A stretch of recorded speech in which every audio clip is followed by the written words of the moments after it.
My favorite shoebox, but this means so much more now. It's what 1.5 years worth of loan.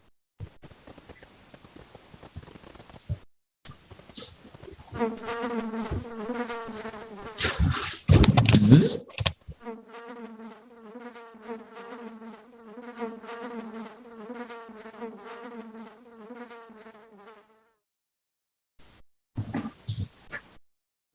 Favorite origami dragon named Pete. Small as you are, I'll always find you, little mate.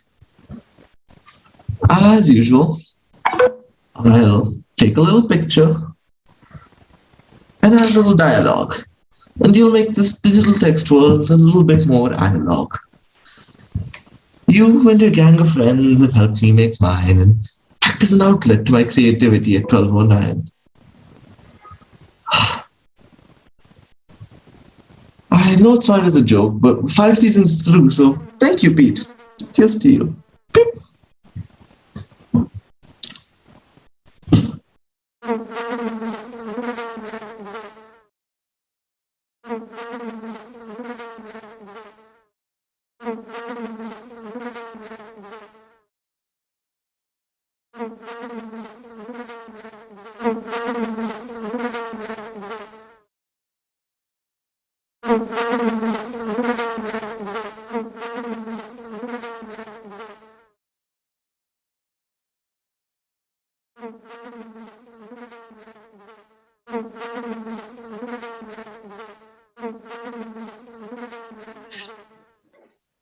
This brings back memories.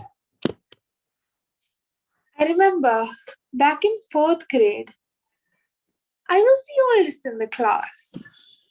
I was the only one with a real looking store-bought wand. The others just had sticks of wood. I had my own Harry Potter club. Naturally, I was the boss. I was in my prime. I was unstoppable. That was until a teacher called us for circle time. She said we were no longer allowed to have our little club. She said the spells we were casting were too violent. As if it's not like we really wanted to kill each other. Not really.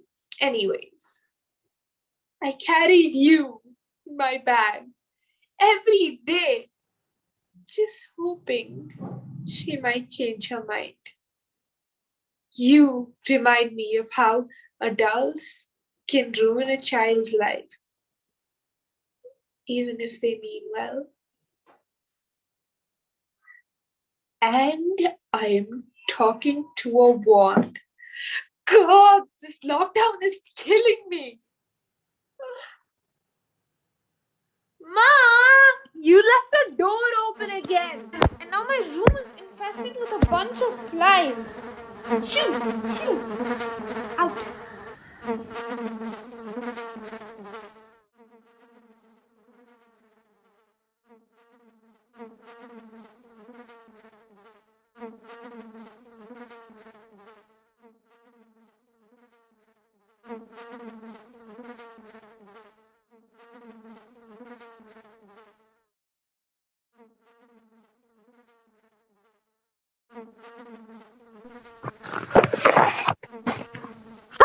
I knew there was someone in this room.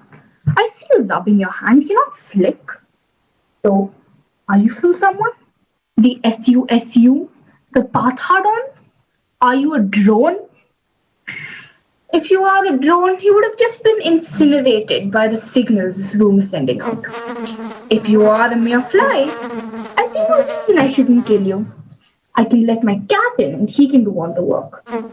But you be more intelligent than a normal arthropod. You can't be an agent. I'm just paranoid. The SUSU can't have managed to train just pathetic little flies to be spies. It is impossible. But on the tiny chance it is, I don't mind keeping you here until I understand all your secrets. But you can't tell me your secrets if I don't tell you mine. I have a box filled with papers. And since you've already read all my plans, why not add some more icing to the cake?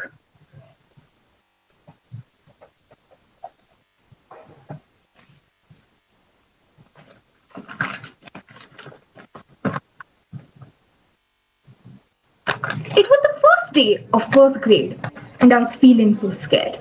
Sitting in table 3 with a bunch of random people, it was a new school, and I was not prepared. But I noticed a girl I had never seen before. She seemed confident, but very bored. In tea break, the stranger asked me if I wanted to be a secret agent, and I said yes. We decided that the helper, Govind Raj uncle, was a killer. The guy who prints the worksheets, the water filler. We plotted and schemed, but for a whole year, we actually believed he was a murderer. I made mock obstacle courses in my rough book. We could train in class and no one would look. Making up names and trying to sneak into the greenhouse. Thinking everything is suspicious. Walking around quiet as a mouse. Though in second grade, we finally accepted that Govind Raj uncle was not all bad. We were kind of crazy and a little bit mad. But even now, when Govind Raj uncle passes by to say hello, it's him. I cautiously eye. No, you can't leave. Get back here. You can't leave.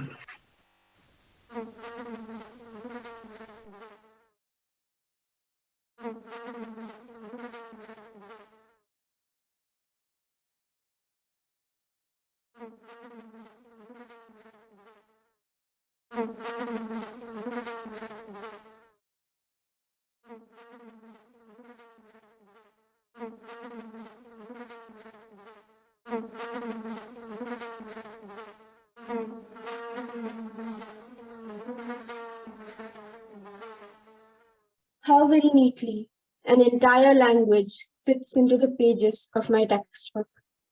How very concisely every 5 lines are numbered, limiting the pages to the margins.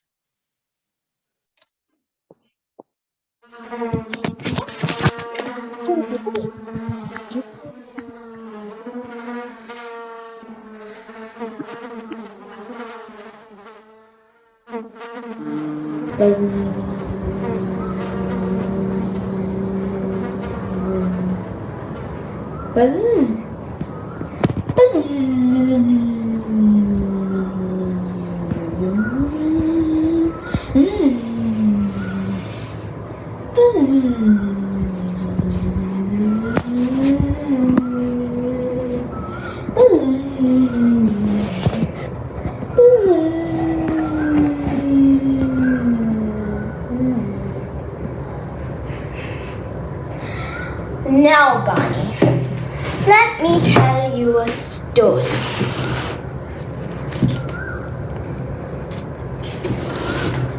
Leopard from the tomb. He guarded my fake mummy with all the strength he had.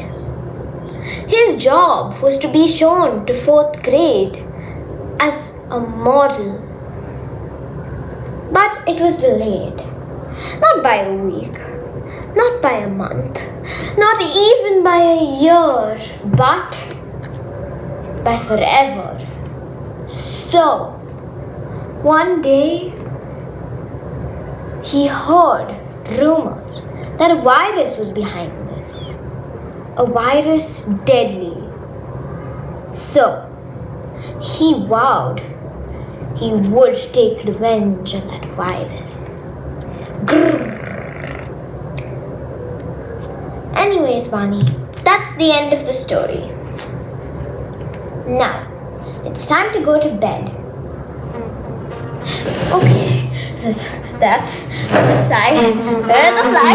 Shoo, shoo. Hi. Get up, get up, get up.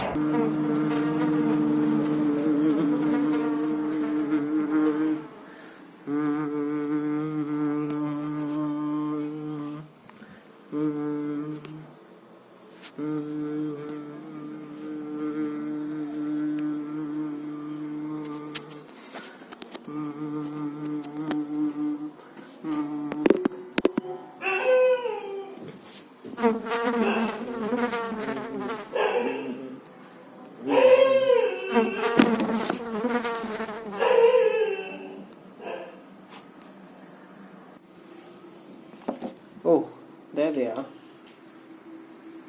Sunglasses. Pretty sick though.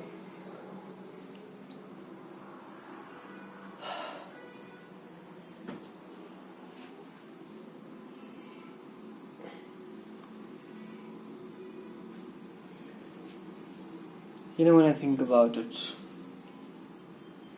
why don't I wear these sunglasses anymore?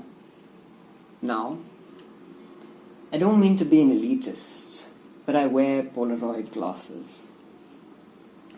Now, my reasons may make me sound like a theorist, but I wear them only to impress the masses. They're with me on all of my adventurous endeavors, bathed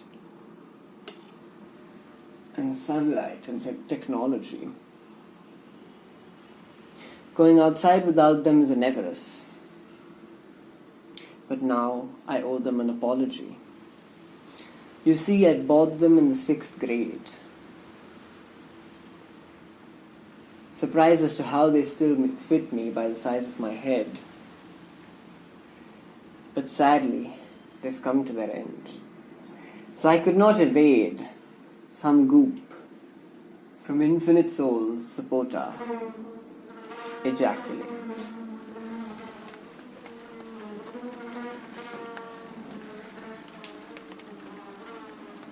Man, I wish it was like sunglasses outside. It's been raining for the last 3 days now.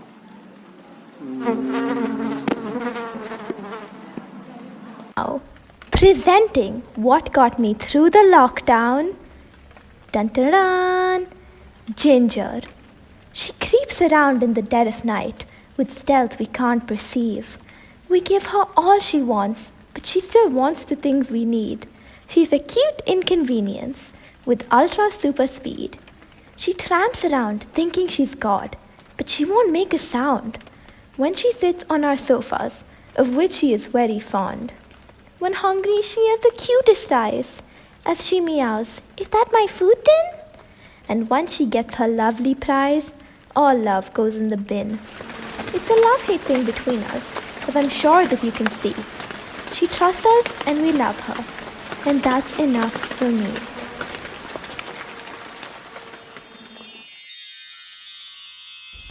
Sunshine has fire in her soul. She'll scream until you fill her bowl. You can always find her begin to cry once her milk has run up dry. I don't think she likes me very much. When I pick her up, she'll scream and punch. But I hope that one day she'll tolerate me and we can be a happy family. Sunshine, no! Where are you going, baby?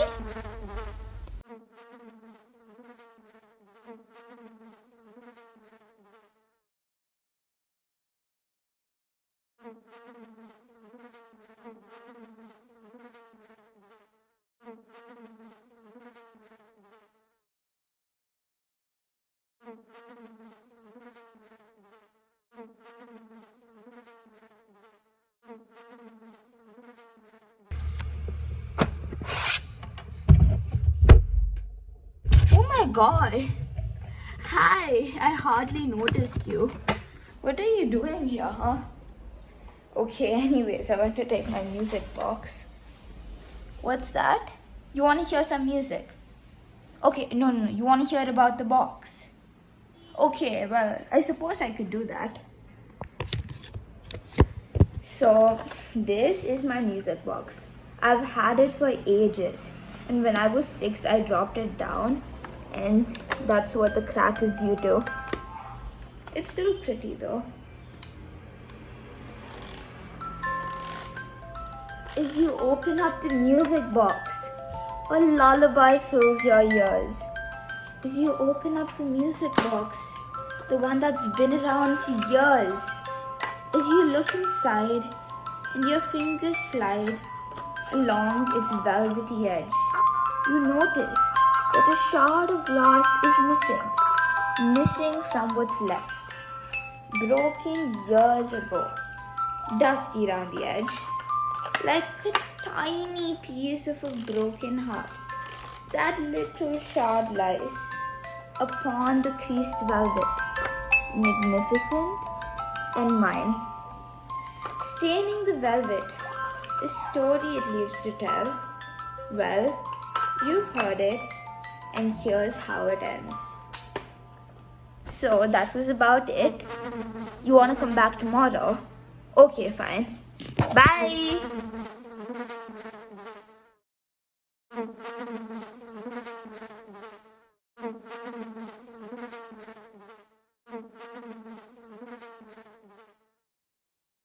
It happens sometimes, you know.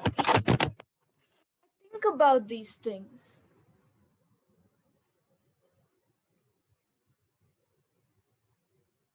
When I'm looking at something or just, reflecting, like for example, this deodorant bottle. I don't know how much of it is left. I don't even remember how many years ago I bought it. It might stink as much as I do without it. But I treasure it. I don't know what it is about it.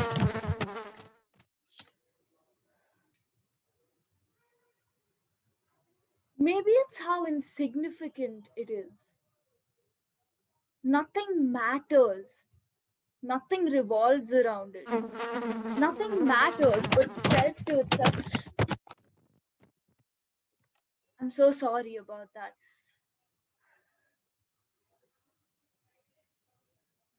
As I was saying, on this small scale, it reminds me of the beauty of insignificance. If I spray it, the world will still turn, the birds will still chirp, the sun will still rise. Oh my god, stop!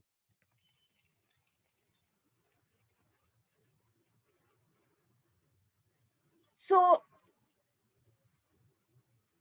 it is so free from the world's false sense of duty, of purpose, of, big, great, humongous purpose. Oh my god, I didn't realize that happened. I'm sorry. I was just trying to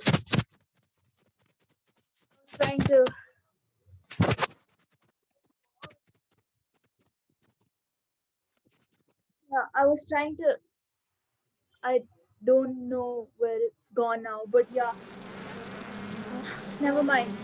As I was saying, when I look at the bottle for those few seconds, it frees me. So I'll see you next session. Thursday? Yeah. Bye.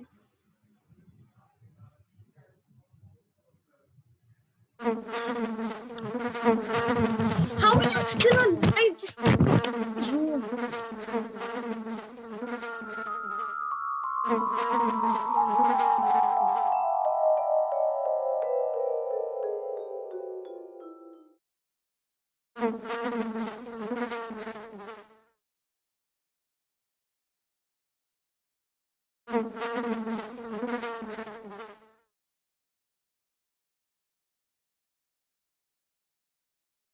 Candle.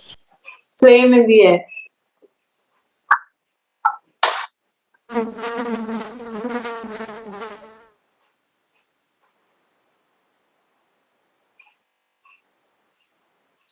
Where's the flicker?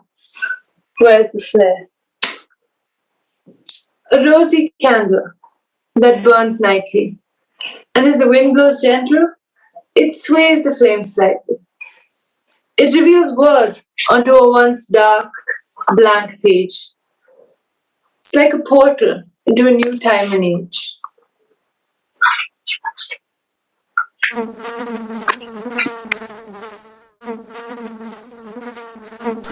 You're gonna burn yourself.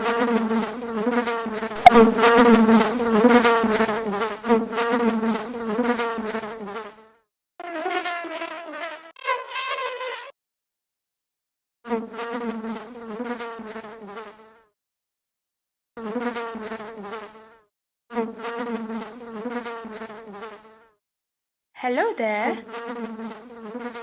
Such a tiny creature. Oh, you must be hungry. Let me get you something to eat. Uh,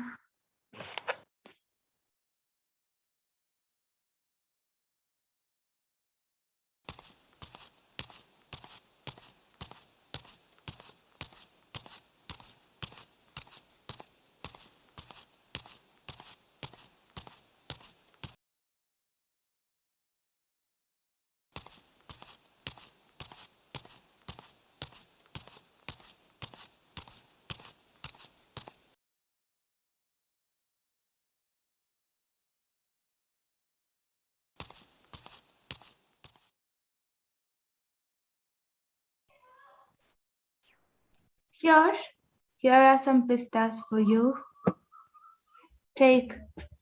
Okay, you know that's a tradition that usually a person listens to a story while they're eating or during a meal. Okay, so I'm going to tell you a story today about this pista bottle. This bottle of pistas is a witness to many events that took place. Tragedy, happiness, sorrow, views all the events of the world with two little beautiful eyes, smells them, and tastes them too.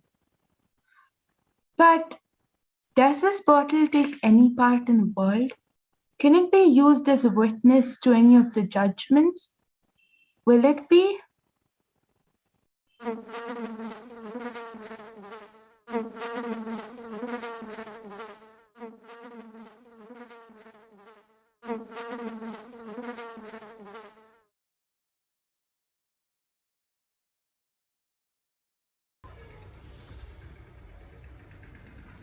Are you in here because it's raining?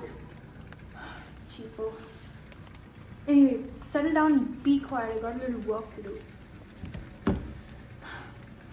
Welcome to tape number 12. Yes, 12. Forgive me, I'm mostly here to give my condolences to the family 2 blocks away. They just lost their only daughter. Forgive me. Anyway, here are a few of the girls' belongings. Oh, don't worry, it's just a little hobby of mine. Okay, scratch that. It's more like a ritual. That at some point these poor, dainty little girls own these adorably precious items. I collect them to make sure I can remember them in some way, regardless of any knowledge of their personal lives.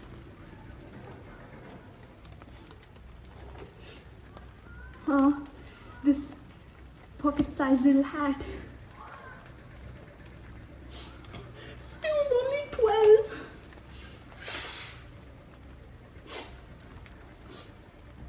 Anyway, here's item number 47. Oh wait, you have to go, like now? Okay.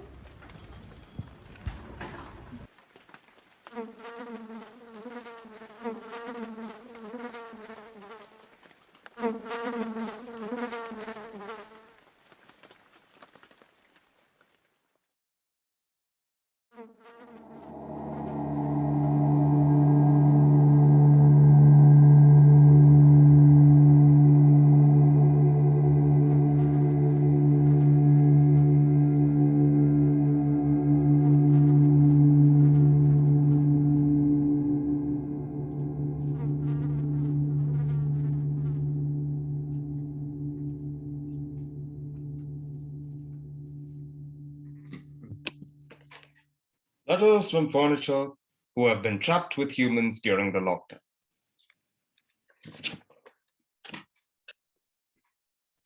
Letter number 1. Dear Rolly Chair, I hope this letter finds you in good condition.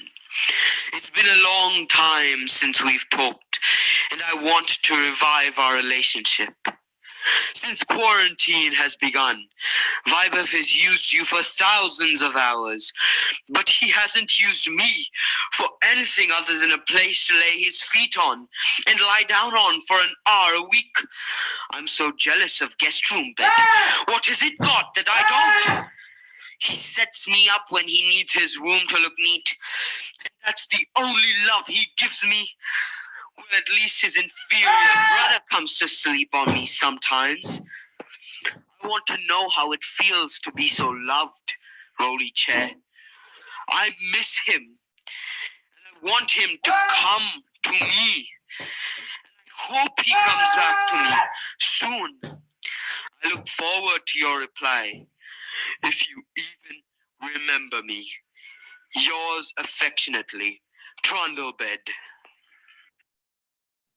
Letter number 2. Dear Chair. I am writing this letter because first, I have no one else to write to. Second, I have a small secret. And also, my close friend Table noticed that you're always covered in clothes.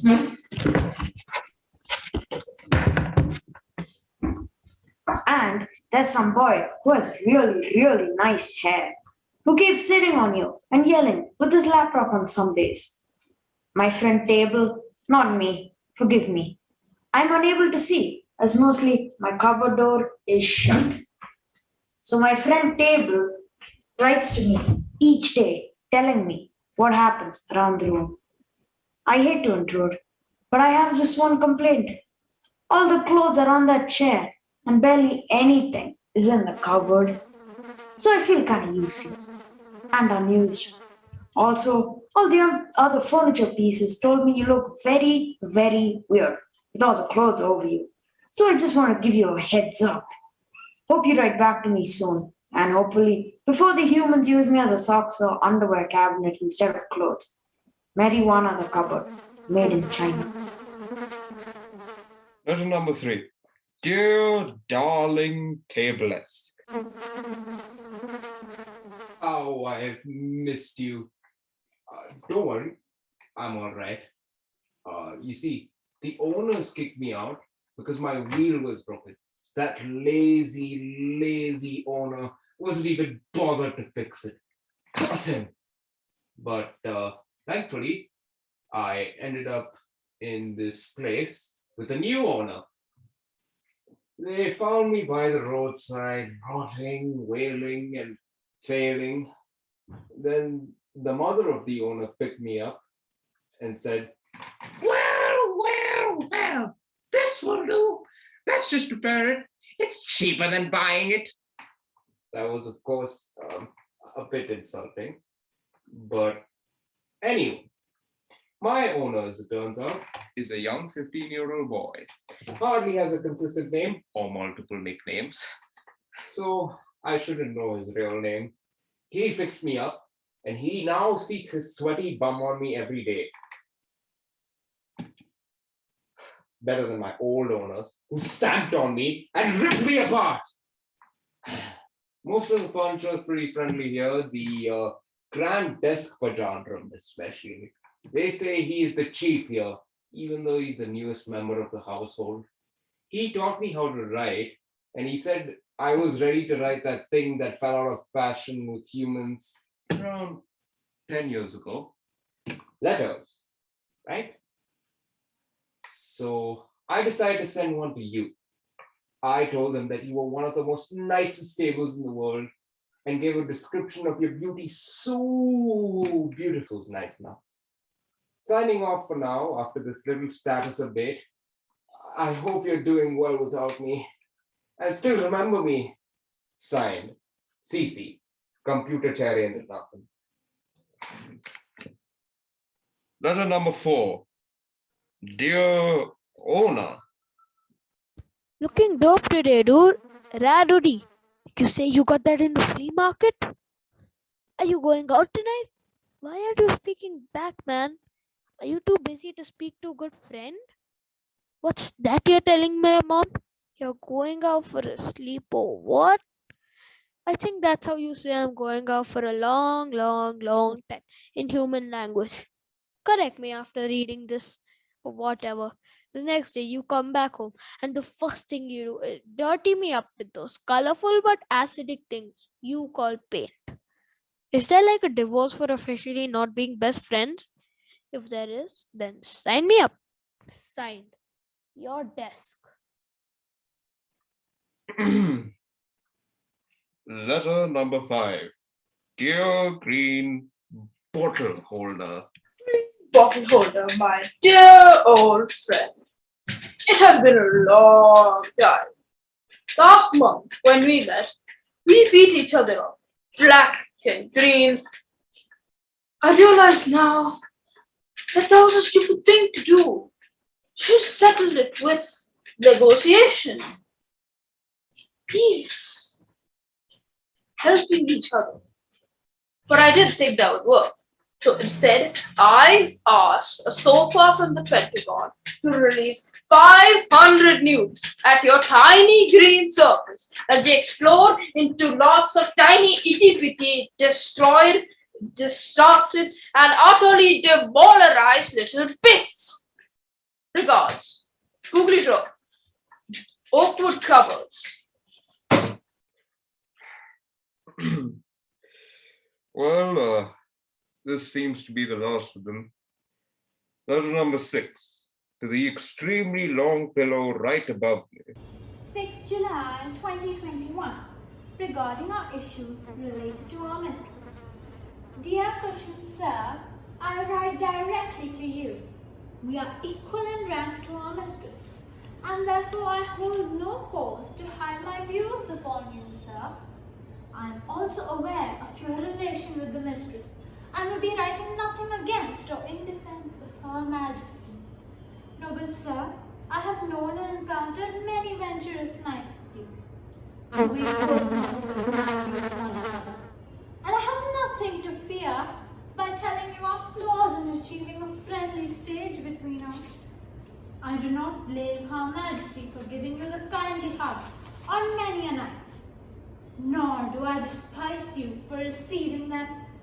But dear sir, I do not like the way you are thrown around me whenever you please, as I too have the feeling of pain upon me. I am happy to also have you under my cover with the mistress, though on those nights I long for her attention and receive none. But be what may, I cannot change that. So I ask highly, sir, that may you be so kind enough to convey my needs to Her Majesty with your intimate connection to her, and bearing in mind the noble blanket who will always and willingly cover thee and thou queen on shivering nights. Yours truly, Sir, the blanket soft. And P.S.